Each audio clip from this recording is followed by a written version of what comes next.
Thank you. Thank you. Richard Suggate from the Diamond Harbour Community Association. Welcome.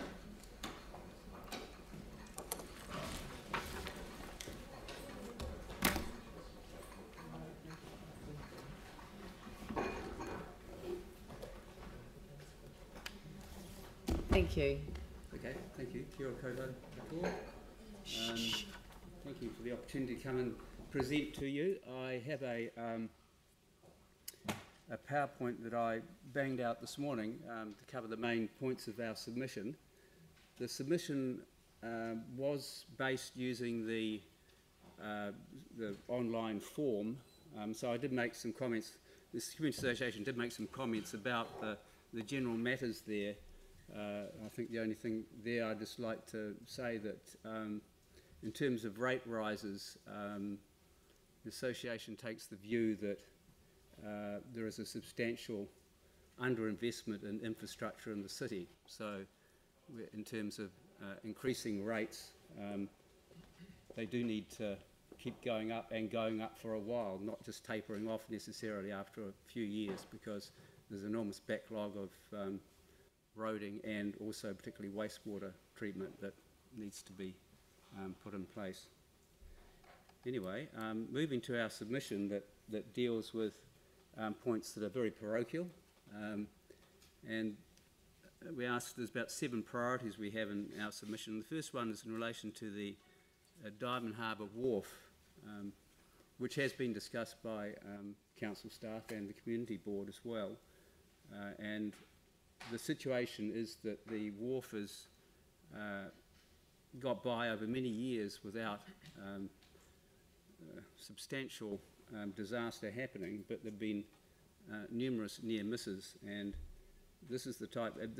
These series of photographs and a short video I took on a relatively calm day, but with a bit of a swell, with the gap between the boat and the actual rather slippery wharf steps moving around a bit, and you see people just lifting their children on and off the boat, carrying bicycles, other gear, gap moving in and out, kind of lifting children right across the gap, fishing lines, etc. Kids amazingly trying to do that themselves. Then the other kid turns around and looks at the baby being carried across. I mean, you'd think it's funny, but it's not funny until somebody falls in between. And somebody did fall in between a couple of years back. Luckily, they weren't injured on that occasion. Now, the video, if I can get this to go, I'll probably click on that. Yeah.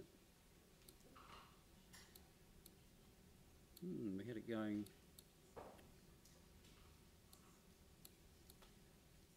Okay, well, it doesn't seem like it's easy to get going.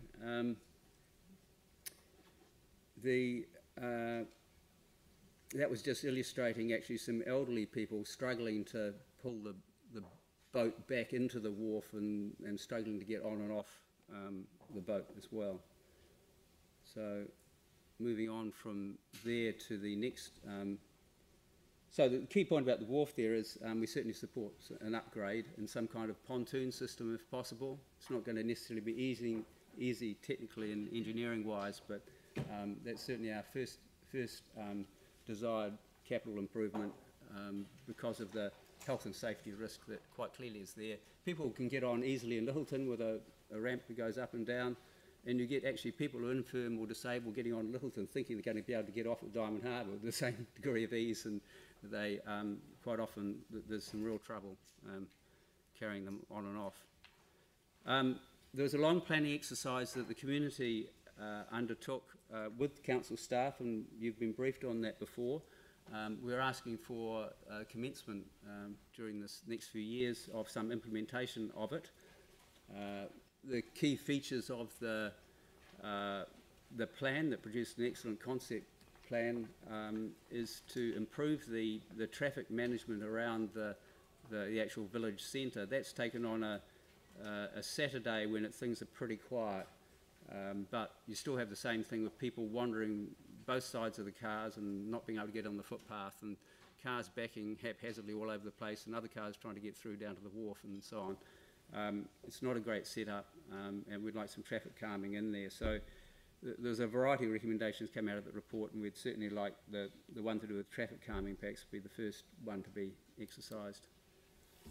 The next priority is in relation to the Godley House site. Now, I've actually come and talked to the council previously about this. In fact, for a number of years I've been mentioning it, but it doesn't seem to register any particular interest. So we'll repeat the story briefly. I don't have the picture of Godley House here with me. I was a bit of a rush, or those people who are not aware of it, but most of you are aware, would have seen the previous building that performed as a community meeting place and cafe and pub. Now we have two cafes, well, one store that got turned into a cafe, and a cafe that's on a temporary site adjacent to Godley House, grassed area. Oh, this one's going to play by the look of it. Anyway, oh yeah, that's good.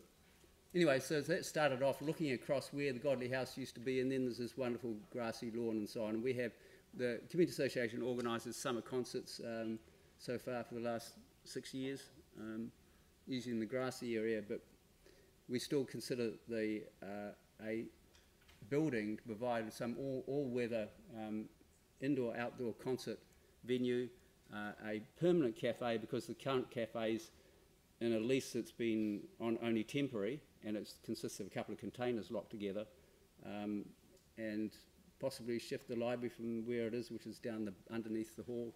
Some combined facility that the community can use, and we recognise possibly why this hasn't been a priority when you've got things like the Shirley Community Centre to rebuild, but we would like to see, as a first stage, for the council to actually assign a planner to look into this and investigate the option for some kind of private public partnership for a replacement building for the community. Right, moving on to the next one. The council's been very good to us as far as we're concerned in terms of the community hall maintenance. The Community Association looks after the hall. It's very busily used by numerous groups in the community. It's had earthquake repairs, it's had some upgrade, but there's still some jobs to do to finish off. We're actually going to invest some Community Association money and apply for some grant funding to tidy up one room inside and get it relined so it can actually be then made available for use. But there's still some other tidying up work to be done on the hall. The next item is to do with the Diamond Harbour Domain toilet. There's been a consultant engineering report done on that, pointing out that the septic tank system overflows regularly and does need work, and to some degree it's possibly been increased by the Freedom campers that are using the Domain car park there as well. And if you go down behind this is taken just a few days ago, you go down behind the toilet, you'll see the discharge pipe from the septic tank overflowing, running down the hill. That right-hand slide is where the effluent crosses the coastal track, and then it takes off down the hillside into the harbour. So that's probably not a particularly good look, and it does need some work on it. The last priority that I just want to address is to do with the head-to-head walkway, which we support, and around.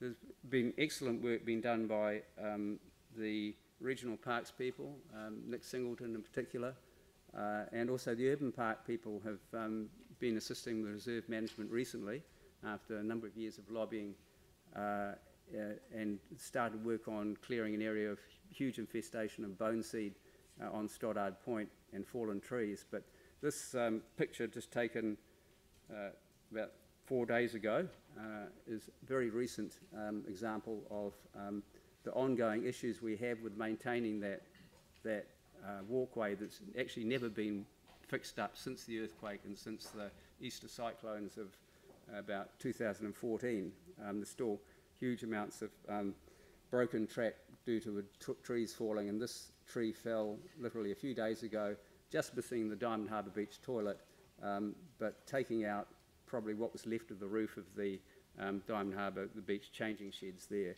And there's need for an upgrade, and there's need for constant maintenance, and to date the urban and the regional parks teams haven't really got it sorted who's doing what, so not much gets done.